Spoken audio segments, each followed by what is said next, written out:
So,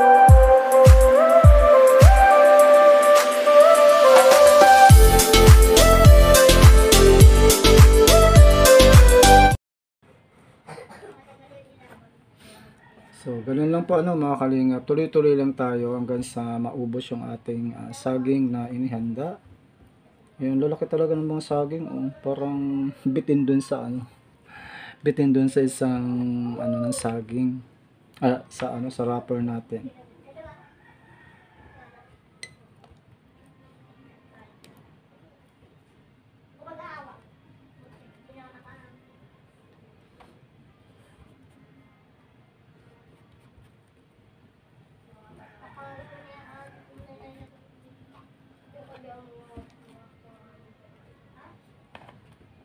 So yan, nakakuha po tayo ng dalawang maliit. Pwede natin siyang Pwede natin siyang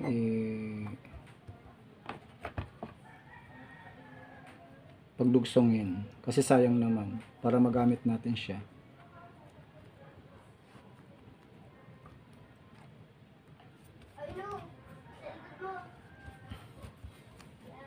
At yan po mamaya yung paggawa naman natin ng sauce.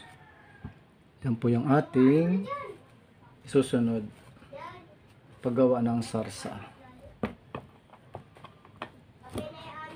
Medyo mahaba lang itong mga kalingap video natin po kasi process nga po ito para sakali man yung mga OFW natin, ayan, gusto nyo pong or yung mga nakatikim na nito before tapos hinahanap-hanap nyo dahil hindi nyo alam kung ano yung ingredients, how to prepare, yan. So andito po tayo si Kuya Panding PH ang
So ito na po mga kalingap, tapos na po nating ibalot po yung mga saging po natin. So ayan. So ngayon naman po gagawa naman po tayo ng sauce. Sauce naman po yung isusunod po natin. So ito na po mga kalingap yung sesame seed. Anong tawag dito? Sa sesame seed po yan. So isasangagin po natin siya sa ano lang siya, or pwede naman siyang medyo lakasan ng kaunti, basta wag lang po titigilan sa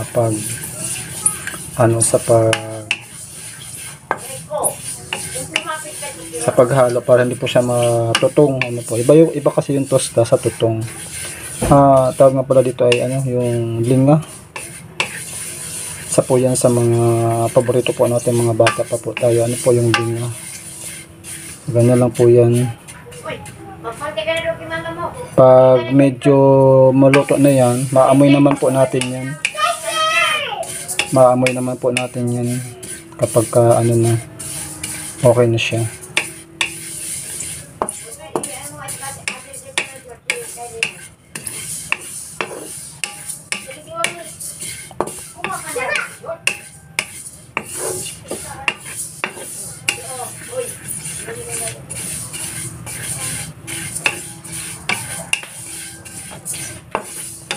Pwede siyang mag-brownies ba?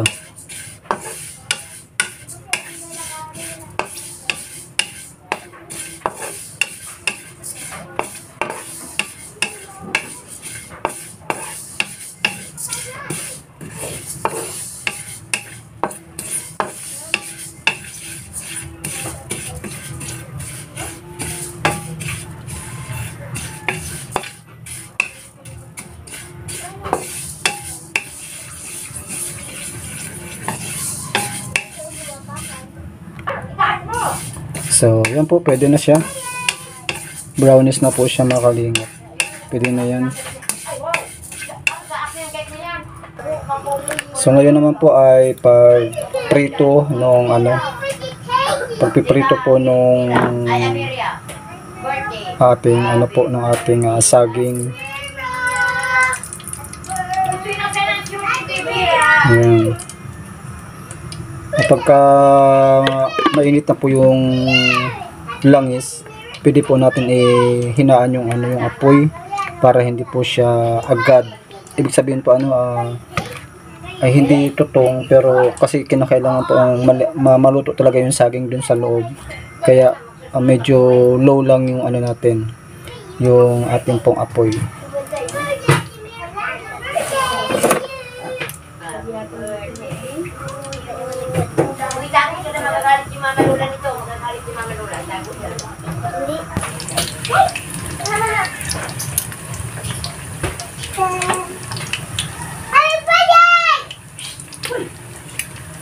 So, yan po ang mga kalingap, dapat ganyan lang po yung kanyang apoy.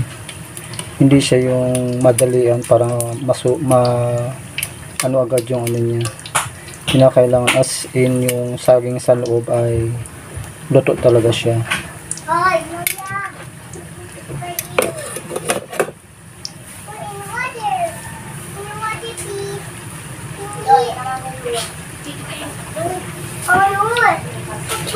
Nasaan ba yung chinelas? Di pati yung nag-uwi. Nasaan? Nandito. Bakit na yung taliwan pa? Paano dala yung cellphone? Kanina cellphone. Kanina cellphone. Wait.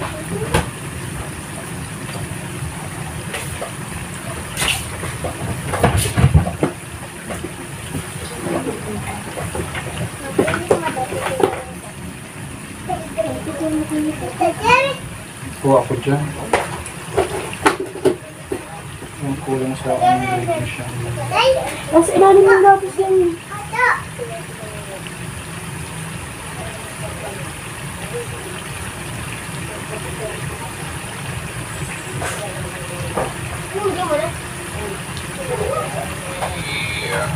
Gawin itong mga Bananarama, simpleng-simple lang naman.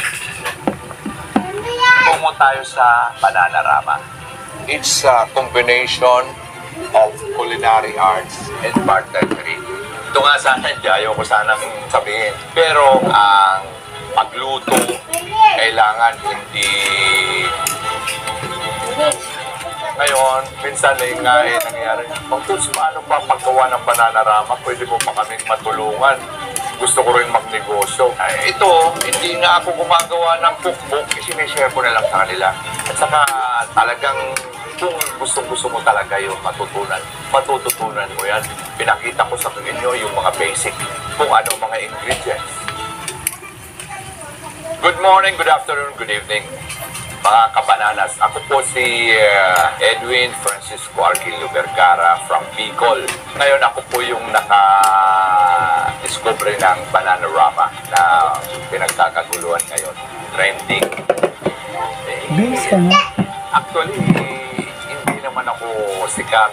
Pero may mga nasasalubong ako dyan. Uy, si Mang Tuts, hindi ba magpa-picture? Yung Bananarama ko pala ay mabibili nyo rito sa may Mang Tuts Food House, 1135 Padre Noval. Beside lang ng UST.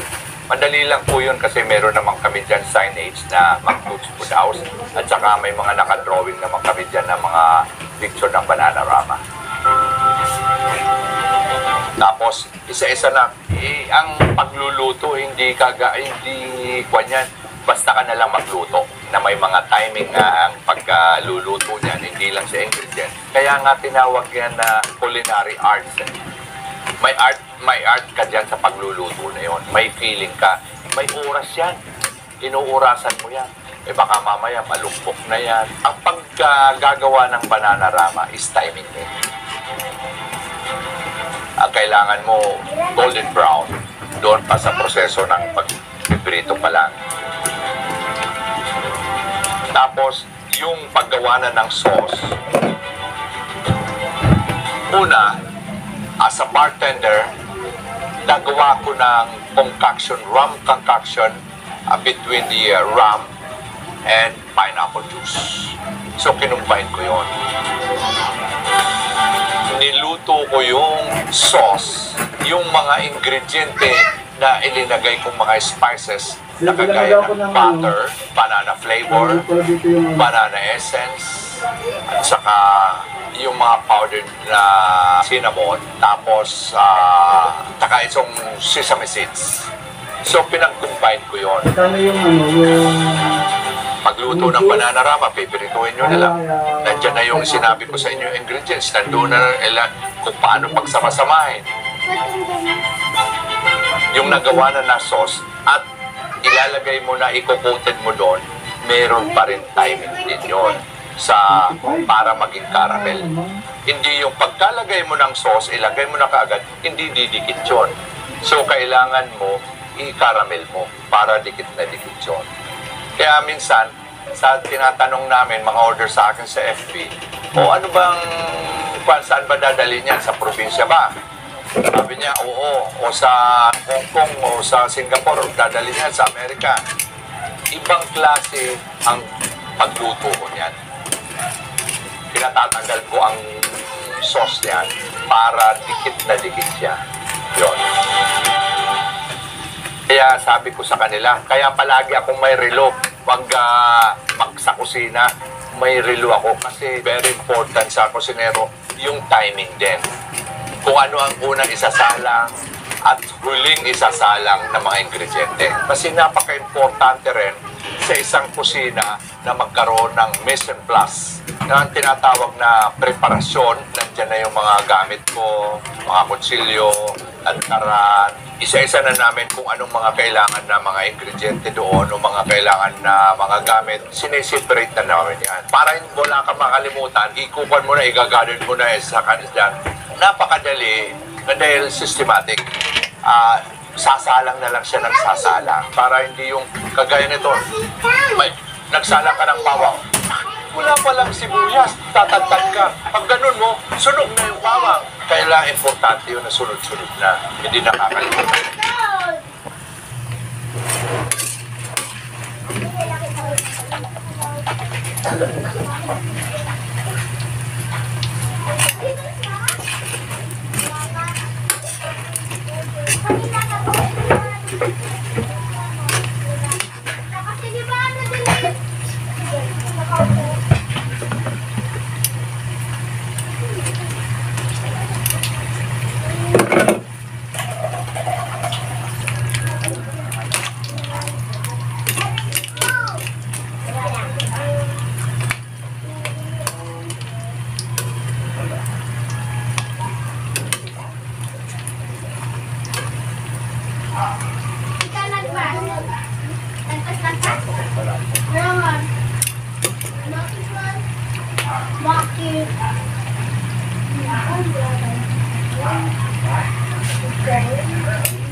So, yung first ingredients po natin is yung margarine.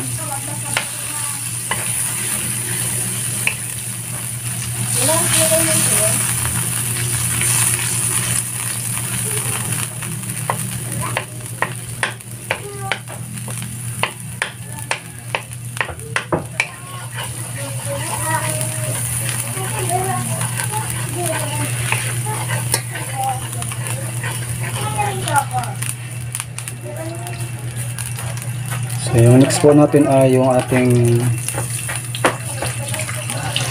juice. Pineapple juice po yan.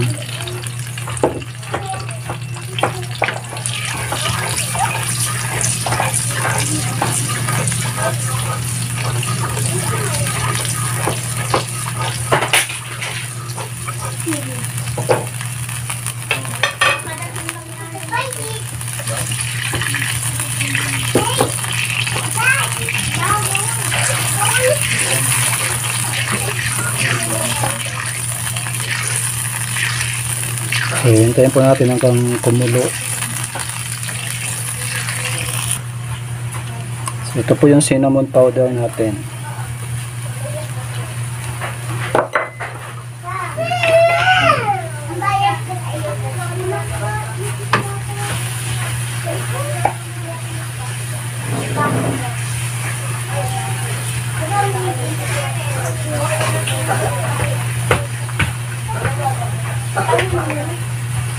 Dahon. Yung pwedeng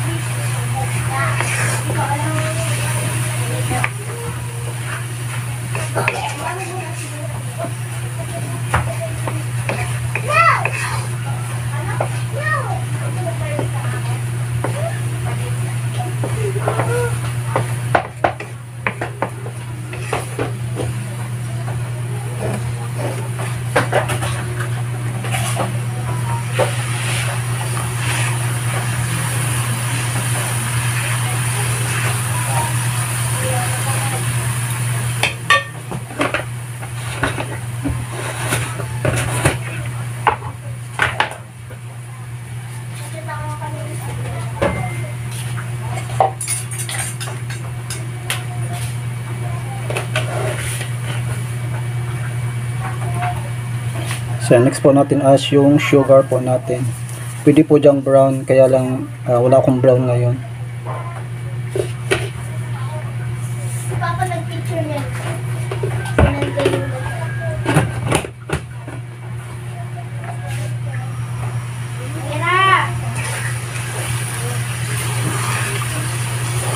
Ito yan, pinapagalitan ako ni Mama.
So, yan, at meron po tayong banana flavor.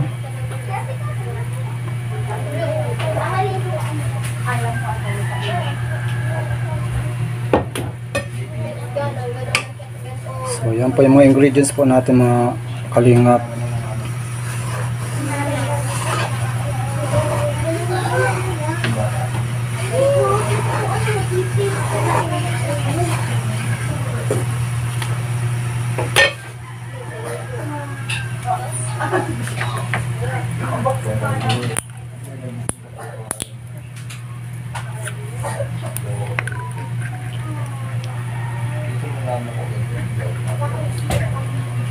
So, lagyan po siya natin ng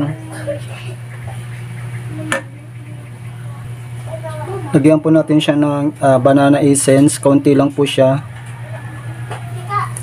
Yes, okay na po yun.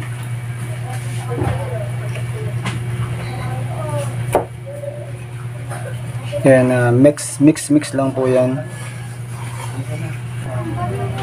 So, maglalagay po tayo ng 1 spoon yung banana, ng rum. Yan, tanduay po yung ginamit natin dyan.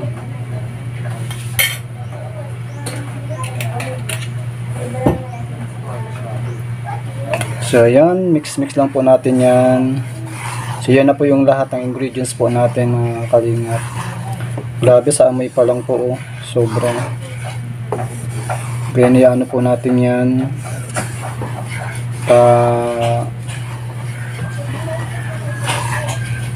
Hanggang sa maglapot talaga siya. Kung naamoy nyo lang po, sobrang sarap.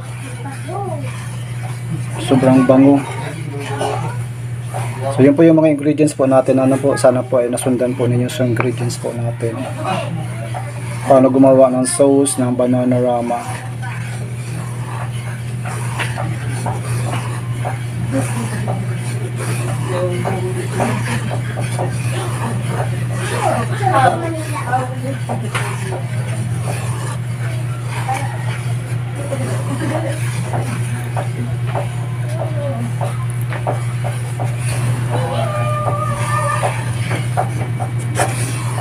Siya, dahil anuhin lang po natin hanggang sa kumonti siya.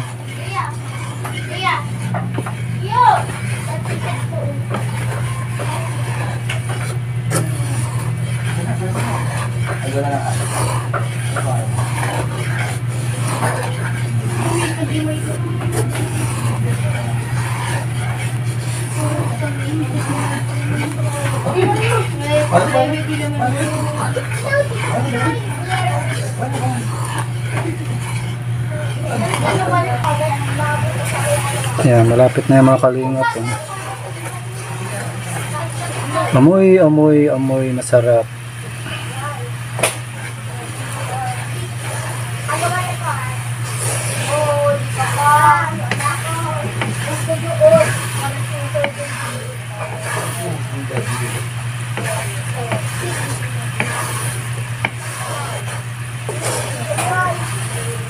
Kailangan talaga niya po yung maging malapot siya.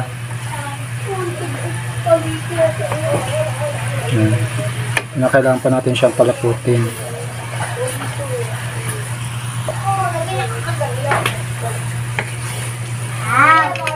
So yan, pwede na po natin ilagay ang ating saging.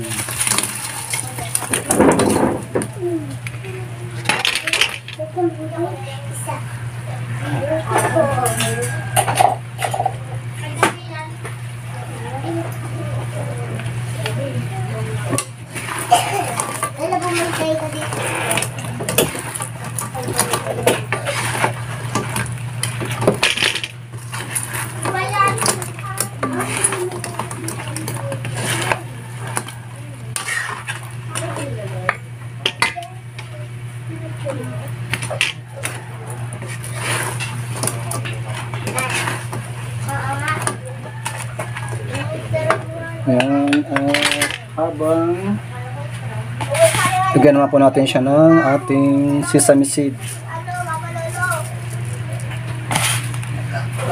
Ayan, kasama po yan.